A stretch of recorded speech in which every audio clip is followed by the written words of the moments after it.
right, let's see if this works. So I've been trying to find some parts for the Benelli, and there's a couple of sites so far, but not a lot. This doesn't really have an aftermarket yet.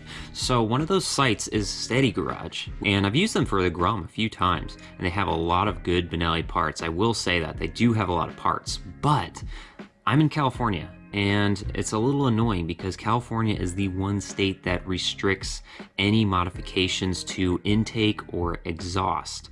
And so as a result, they can't sell it to anyone with a California address. It's really annoying, it's frustrating, but it is what it is. So I thought this might be an opportunity, because then I can kind of try to replicate that intake that I wanted to buy with some Parts Bin eBay special items and kind of do it on the cheap. Let's see if this works.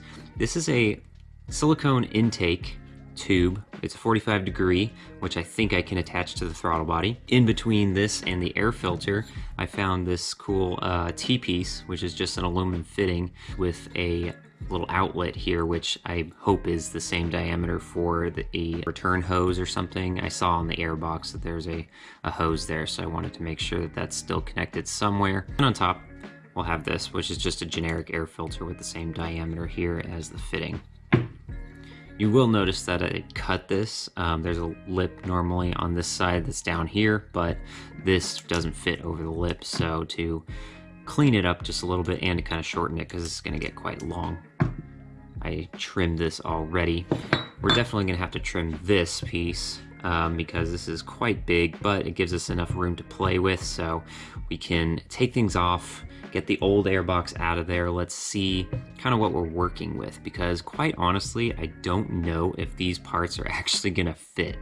I might have to get a different angled hose, I might have to get a bigger diameter, a whole bunch of things. So this is kind of experimental, but I measured as much as I possibly could and kind of took a look at things, seeing how the airbox lays out, and hopefully this will fit. Let's see.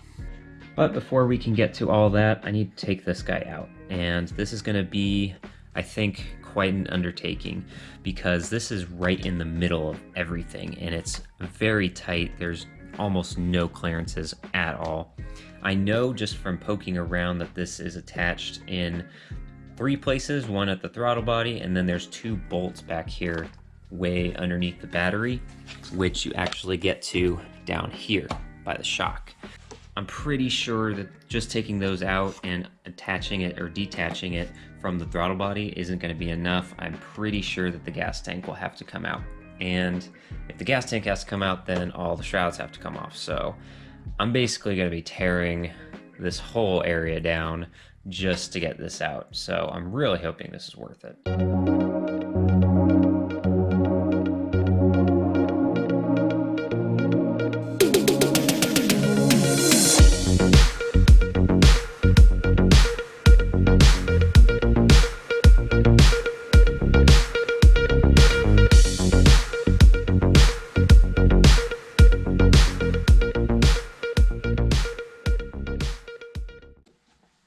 Good God, did I have to gut this thing just to get that airbox out. So the airbox was originally right here. I had hoped that I could kind of like push it down and out through the gas tank area. That's not the case. So what I had to do was take out the battery and then pretty much drop the entire rear piece right here, which is fitted in more than a dozen ways. It's insane. I had to take off everything enough to lower this down so that the airbox that sits here can go down and then twist and come out. So yes, this took quite a lot of time, but that's not the worst part. The worst part is I miscalculated. So this is the silicone hose that I purchased, and I had cut it to fit the throttle body right here, and I anticipated that it was roughly 35 millimeters, so this is the diameter that I purchased. However, now that I've pulled everything out, I re-measured this and it's actually 38 millimeter. It's not a huge difference, but it's enough, and it's just too short to force in, so I have to reorder some stuff. So I put together the rear as much as possible, including the battery. I wanted to see how much room I have to play with here, and ordered some new parts. This is the old one, but I've ordered a new one with the correct dimensions, 38, and it actually goes up to a 51, or 2 inches. And in addition to that, I found a 2-inch to a 2.5-inch reducer, which is important because the 2.25 inches is pretty universal flange size for air filters for a lot of these DIY or aftermarket intakes that you see for other minis like the Grom and the Z125. So I can actually use one that I have laying around. This is a one from Uni, which has a 2.25-inch flange, and so I cut this to what I expect given the hole, including the flange, and so I can fit it here theoretically, and everything clears. It does butt up against here a little bit, so I might order a K&N filter because that one's cone shaped and the top here is going to be less. It won't rub up against this. But I think everything based on this mock-up is going to work pretty nicely. Won't know for sure though until the parts come in, but I guess I'm just gonna have to sit tight for now. You guys will see that in about 2 seconds. Okay, maybe just a little bit more than 2 seconds. It's been a week and I've ordered the parts, but one of them is coming from China, so it's taken a little bit more time than I expected, and I want to keep going with this, so there's a couple things I want to do in the meantime. You'll see down here there's a big space now, so I did take out the whole charcoal canister system. This is going to be for all those US models, and it's pretty easy. I'll put up a couple of pictures just to kind of give the process, and I might do a short with some kind of voiceover with it because it was so easy that I didn't even bother to film. It's very straightforward. You just kind of follow the hoses around and tie off a few places, and saves a little bit of weight, about ½ kilo. I'm also going to make a bracket here because this is quite an opening to have to the rear tire, and I'm not worried about rain. We don't get much rain, so I don't expect it to get wet or anything like that, but I don't want to have rocks or dirt and things that just get kicked up from the tires from the road to hit the filter here. So I'm going to make a plate with the original mounting brackets for the air filter. So I have a piece of aluminum sheet. So I'm going to measure this out, start cutting it, and try to kind of fit this piece. It should just basically be a square, and I'll just have to do a little cutout right here for the shock.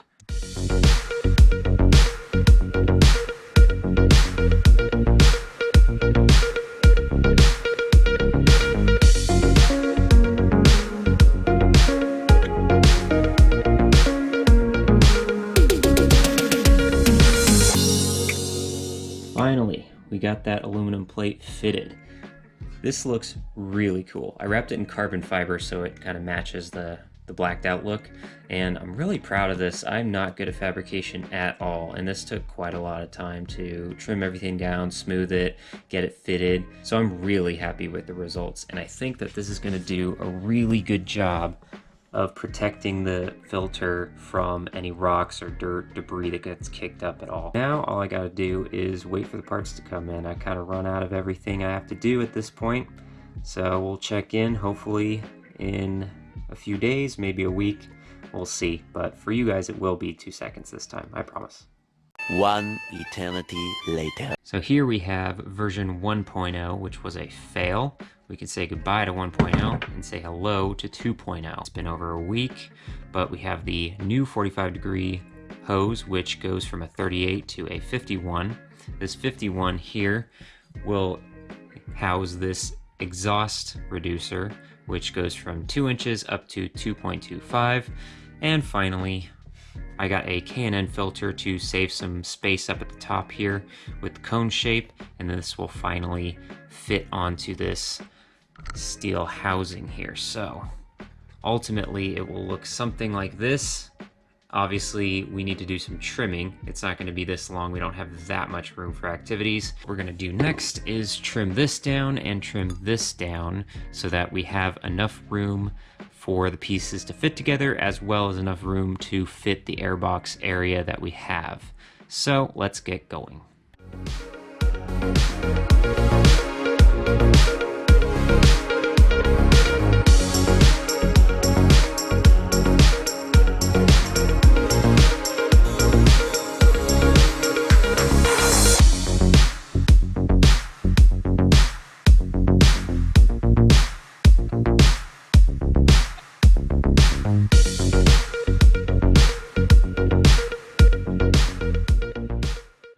did it!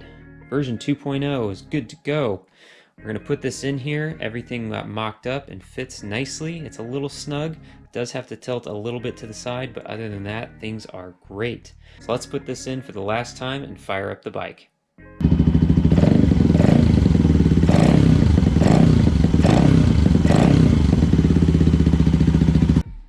Now I only started the bike, we haven't taken this out for a proper shakedown, but it seems to be running good and making all the right noises. Unfortunately, it's way too late right now to take this for a ride. I'll have to wait another day, but at face value, I'm confident this will work nicely. Links for all the parts will be in the description below. Thanks so much for taking a look, and catch you next time.